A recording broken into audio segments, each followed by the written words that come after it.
क्या मुगलों ने लूट लिया था भारत? आज हम आपको बताते हैं। भगत सिंह जब पेशी पर अदालत में हाजिर हुए तो भरी कोर्ट में अंग्रेज जज ने उनसे सवाल किया कि भगत सिंह, तुमने हमारे लोगों पर बम मारा, जबकि हमें आए हुए सिर्फ 150 साल ही हुए हैं और ये मुसलमान तुम पर 800 साल से हुकूमत कर रहे हैं। तुमने कभी इन पर बम क्यों नहीं मारा? भगत सिंह मुस्कुराए और कहा, मुसलमानों ने हम पर हुकूमत की और ऐसी हुकूमत की कि हमारे देश को सोने की चिड़िया बना दिया, और ऐसी सोने की चिड़िया बनाया कि इस चिड़िया की चहचहाहट आपको 7 समुंदर पार से यहाँ खींच लाई।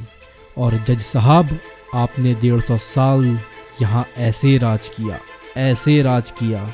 अगर उसको एक लाइन में कहना चाहूँ तो आपने एक स्पंज की तरह राज किया।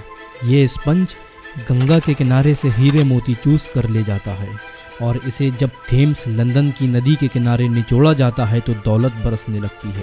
ये जो दौलत आप यहाँ से भिगो कर ले गए हैं, आज आपके यहाँ सारी औद्योगिक क्रांति और कारखाने उसी से आए हैं।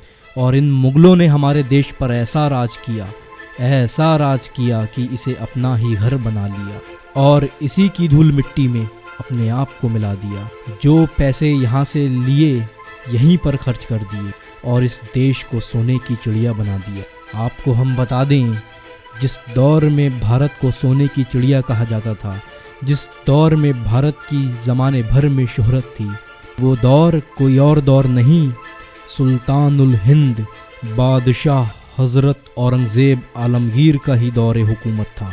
जिस वक्त भारत की जीडीपी दुनिया की सबसे बड़ी जीडीपी थी, वो दौर कोई और दौर नहीं, बादशाह अकबर का दौर था। ऐ लोगो, अब तुम मुझे बताओ, मुगलों ने भारत को लूटा या फिर आबाद किया? अपनी अक्लों पर जोर देना और सोचना। अगर मुगलों ने भारत को लूटा होता तो फिर ये अंग्रेज़ यहाँ पर क्या खेती बाड़ी करने के लिए आए थे? आज ज़माने भर में जिसकी शोहरत है, जिस ताजमहल को दुनिया में एक अजूबे के तौर पर माना जाता है, वो ताजमहल किसी और ने नहीं, मुगलों ने ही दिया था। जिस लाल किले की आज ज़माने भर में शोहरत है, इस देश के बड़े बड़े नेता जिसके ऊपर से आज भाषण देते हैं, वो लाल किला किसी और ने नहीं, मुगलों ने ही दी। और मुगलों ने भारत को आज से 400 साल पहले ही वो दे दिया जिस पर भारत आज 400 साल के बाद भी फ़ख्र महसूस